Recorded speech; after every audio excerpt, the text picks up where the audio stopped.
Westbrook win a championship in OKC? I don't think so. I don't think so. I mean, if you're the Thunder, you still got to do everything you can to keep him. I mean, this is a top 10 guy, probably top 5 guy. I know he's the MVP of the regular season, the less meaningful of the 2 seasons.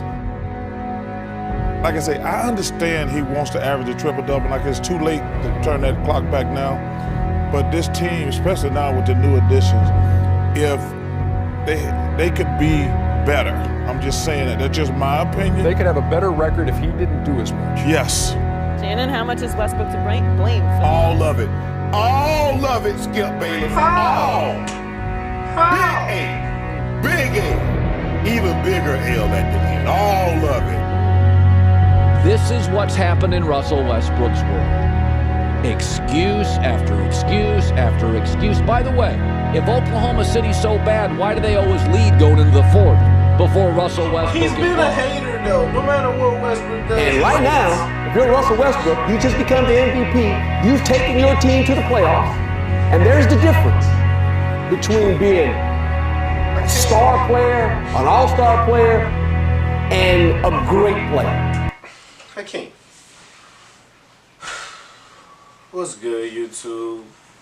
It's your boy, Voice of Reason. You are the reason for the voice. I am very upset. We lost. I had high hopes. I thought we was going to win. I honestly thought we was going to win, man. They made a comeback. I just thought we was going to win.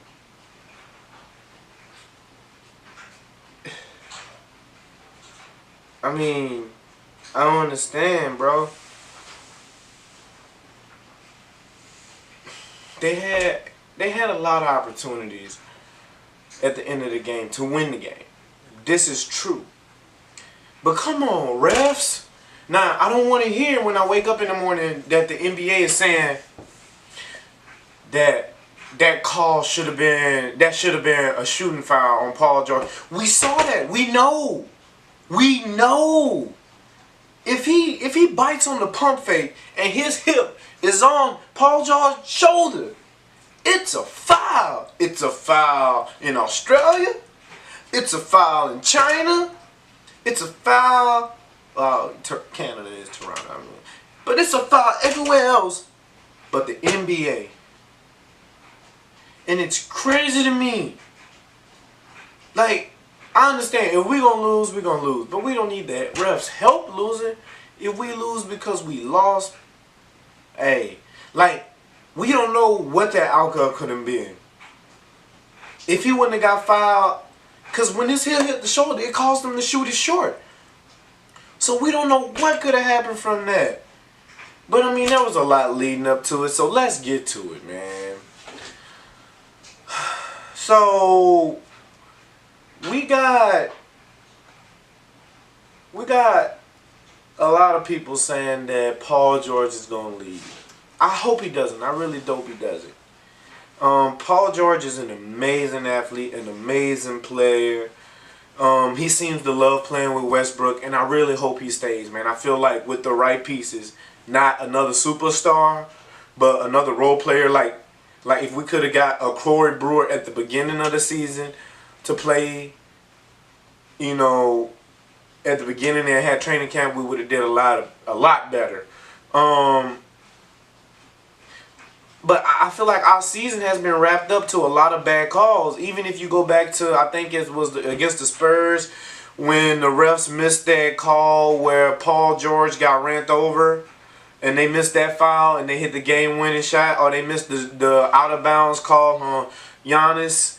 The refs missed that call against the Celtics. So I mean, it's a lot of games where the Thunder lose because of a missed call by the refs, and that's crazy to me that happens so much. And all the NFL, I said the NFL, Lord Jesus, all the NBA does is come back the next day and say, "Oh, that should have been this." But I mean, what are you gonna do? Here you find Russell $10K for which he was already coming in the game on that last game. You find him $10K for stepping on the court.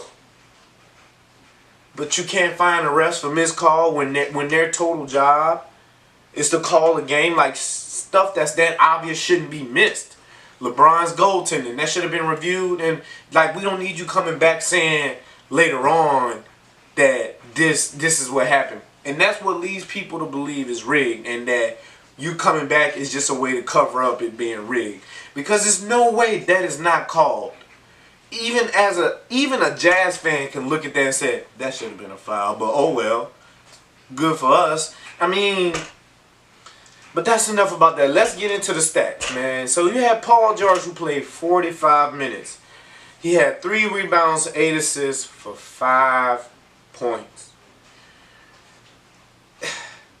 He had 5 points. The score was 96 to 95. I mean, 96 to 91. Lost by 5 points. He played 45 minutes. Carmelo played 26 minutes. He had 3 rebounds, no assists, with 7 points. Okay. Steven Adams played 39 minutes.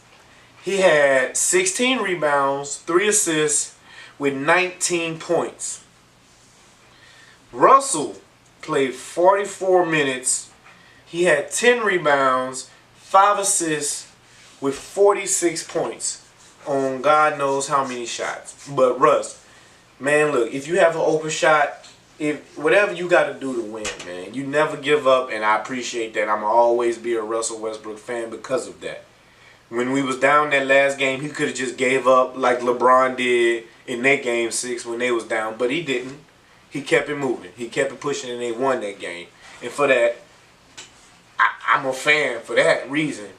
Because you're not going to hear the Shannon Sharps, or you're not going to hear the Colin Coward, whatever that man's name is. You're not going to hear them say, oh, LeBron gave up on his team. They're going to say, oh, LeBron did the right thing. He knew they had no chance of winning. But at the same time, criticize Russ for doing what LeBron didn't do. They're going to praise LeBron for sitting out and criticize Russ for staying in and doing. So I'm a fan, Russ, man. Keep your head up, bro. But I mean, 5 points together, 12 points from 2 of the big 3, like that. And you can't say he doesn't have help, because they are amazing players. But it is in certain games to where they don't show up. And I can't say that. At least Paul George had 8 assists. He had 5 points with 8 assists. His presence alone kind of helped. You know, it's people that has that certain presence where they attract attention. So I will say that.